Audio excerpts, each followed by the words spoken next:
Hello everyone, welcome back to the channel. So कभी आपसे किसी ने पूछा हो कि पिज्जा कैसे बनता है और आपने जवाब दिया हो कि बस बनता है यार, खा ले, तो समझ जाओ कि आपको एक्सपोजिटरी राइटिंग की जरूरत है।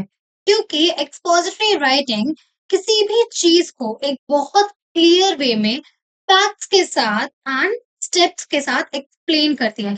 इट मीन्स कि कोई भी बोरिंग चीज जो आप एक्सप्लेन करना चाहते हो, you have to explain it with logical ideas and with a clear explanation. It means कि आप बता रहे हो and you are the master chef, and आप जिसको बता रहे हो they are the hungry students. Okay, so let's begin the topic of expository writing, because writing is not boring, it's a skill. Okay, so without wasting time, let's start. सबसे पहले let's see that what is expository writing. Expository writing क्या है? What is it? ये होता क्या? Okay, let's see this. So, expository writing is a type of writing that explains, informs, or describes a topic using facts. तो जो expository writing होती है, ये इस टाइप की राइटिंग होती है जो कि किसी भी टॉपिक को, किसी भी राइटिंग को एक्सप्लेन करती है, इन्फॉर्म करती है और डिस्क्राइब करती है उस टॉपिक को। ठीक है, किसी भी टॉपिक को एक्सप्लेन करना, डिस्क्राइब करना और इन्फॉर्म करना, ये काम होता है हमारी एक्सपोजिटरी राइटिंग का। बट कुछ भी बोल के एक्सप्लेन कर देना, you are just speaking shit and explaining. No, expository writing means that you are explaining something with logical ideas and with the clear steps. That is what expository writing is. ठीक है, now using facts, logic and example, किसी भी चीज को logic use करके explain करना, facts use करके explain करना और मल्टीपल एग्जाम्पल्स को यूज करके किसी भी चीज को एक्सप्लेन करना। ठीक है, and it is straightforward and factual, no personal opinions or storytelling. ये एकदम स्ट्रेट फॉरवर्ड होती है, फैक्ट्स के साथ, लाइक फैक्ट्स पे बेस्ड होती है। इट इज फैक्चुअल और इसमें कोई भी कहानियां नहीं होती है। ठीक, हमने इससे पहले करा था डिस्क्रिप्टिव राइटिंग की, किसी भी चीज को बहुत अच्छे से एक्सप्लेन कर रहे हो, डिस्क्राइब कर रहे हो। ठीक है, फॉर एग्जाम्पल आप रेनी सीजन को डिस्क्राइब कर रहे हो, then you are explaining in a way that एकदम से डार्क क्लाउड्स आ गए, हवाएं चलने लग गई, then the first draw from the clouds came up on the ground. So ऐसे ऐसे करके हम किसी भी छोटी सी चीज को बहुत ज्यादा बड़ा बना के एक्सप्लेन कर रहे हैं।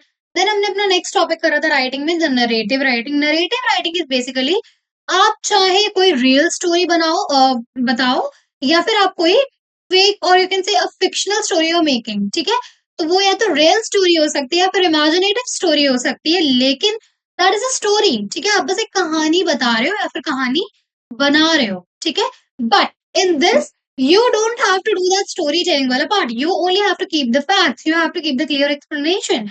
You have to give the examples as a proof. So this is what expository writing is.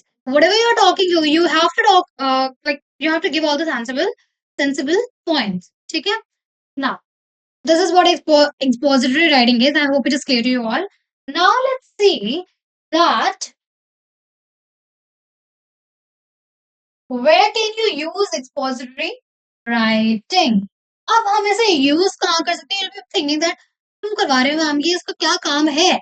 इसका काम है, I will show you, have added this slide just for the reason, for the students you can say, जिनको ये लगता है कि हम क्यों पढ़ेंगे वाला टॉपिक, क्या काम है इसका। So it will, like it will help you in the school essays. For example, अगर आप लिख रहे हो importance of discipline, my country, the internet, if you are picking any of the topic, you have to explain your topic with the facts, with the logical ideas, with the examples, with the clear explanation, with all the steps.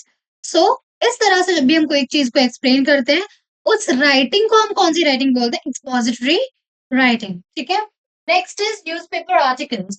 अब newspaper articles में people cannot make the story. ठीक है, they cannot make a fake story that okay for see Indian TV serials, उसमें हमारी narrative scriptive writing होती है। ठीक है, but this is expository writing, something which is logical, something which is real, something which is based on the true incidents. तो this उसको जब आपको लिखोगे तब you have to use this expository writing. ठीक है, now how to guide how to make good house and now text books and reports. तो आप जैसे बुक्स वगैरह लिखी जाती हैं, ठीक है? Whatever books you are reading, आप इंग्लिश की बुक पढ़ रहे हो, आप साइंस की बुक पढ़ रहे हो, सोशल स्टडीज़ की book, any of the book, if you are और कोई भी बुक आप टेक्स्ट बुक पढ़ रहे हो, तो उसमें कोई भी चीज़ मैथ की बुक ले लो, कोई भी चीज़ लिखी होगी तो what do you think? Stories बना रहे होते हैं उसमें। सी मे बी लिटरेचर वाला पार्ट यू कैन इग्नोर, उसमें स्टोरीज़ होती हैं, बट कोई भी ऐसी चीज़ जिसमें हम कोई चीज़ बता रहे हैं, एक्सप्लेन कर रहे हैं, तो we give the valid reasons for that, ठीक है?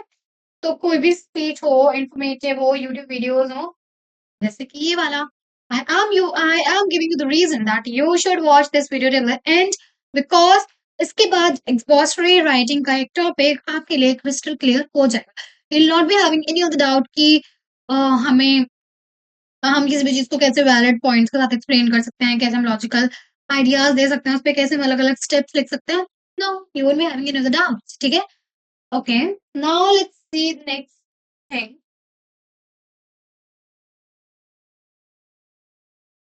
Okay, so now let's come to the format of expository writing. अब इसका फॉर्मेट क्या है? व्हेनेवर सी राइटिंग्स में चाहे हम पैराग्राफ राइटिंग लिखें, आर्टिकल राइटिंग लिखें, एस्से राइटिंग लिखें, letter writing, formal, informal, whatever you are writing, उस उन सभी चीजों में क्या होता है? एक फॉर्मेट होता है, ठीक है? तो ऐसे ही हमारी एक्सपोजिटरी राइटिंग का भी एक फॉर्मेट है। लेट्स सी कि वो फॉर्मेट क्या है। तो there is a clear and simple structure that you can follow. सबसे पहले what you have to do is हमारा आएगा इंट्रोडक्शन, ठीक है? सबसे पहले you have to start your writing with the introduction.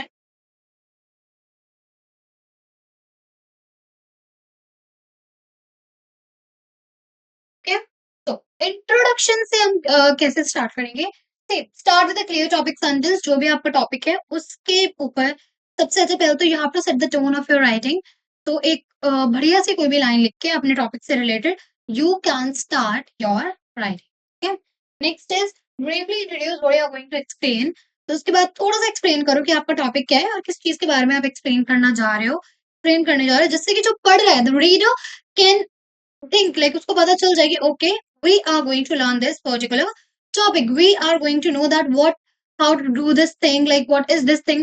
जिस भी चीज के बारे में एक्सप्लेन आप कर रहे हो वो चीज रीडर को समझ आ जानी चाहिए, बट इंट्रोडक्शन में we only have to explain our topic briefly, हमें कुछ इतनी लंबी कहानी नहीं लिख देनी है उसमें, क्योंकि we are spitting facts. Okay, next thing,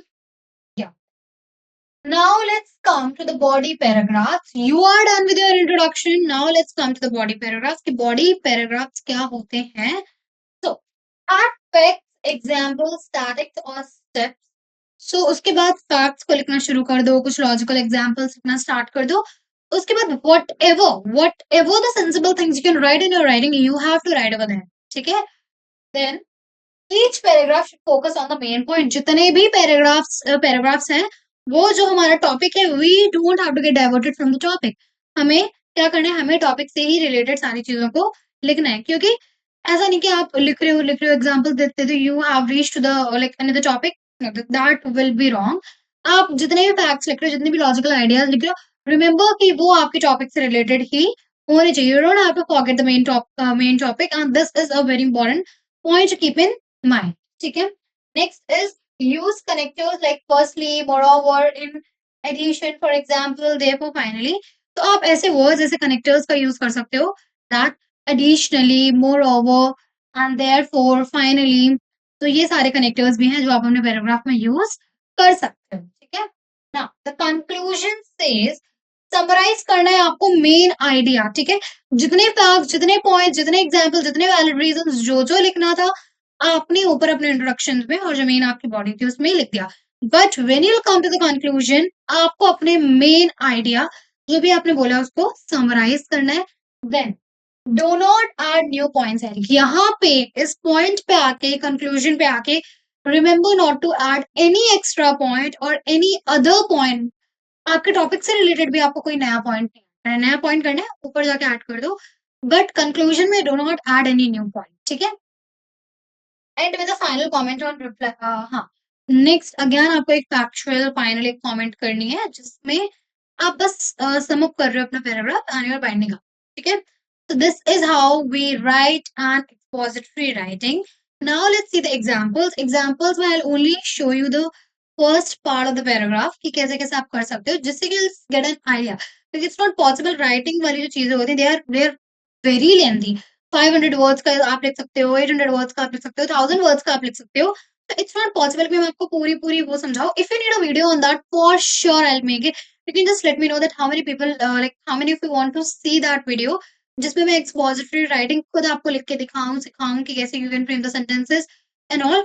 But for now, I'll be just explaining the first paragraph, that how to start your expository writing. ठीक है? Still, I'm reminding you again, if you need the video, like the full video, उसको आप फिर से आप मुझे बता सकते हो एक बार कमेंट सेक्शन में. It will take time for sure. The video is going to be lengthy, but I'll make. You want to learn? I want to make you learn. So we can for sure do a video on that. But usse pehle the thing is that I have to see that if I'll do that thing, then how many of you are going to interact? Then if you need, then you can let me know. So that's it. Okay. So now let's see the example.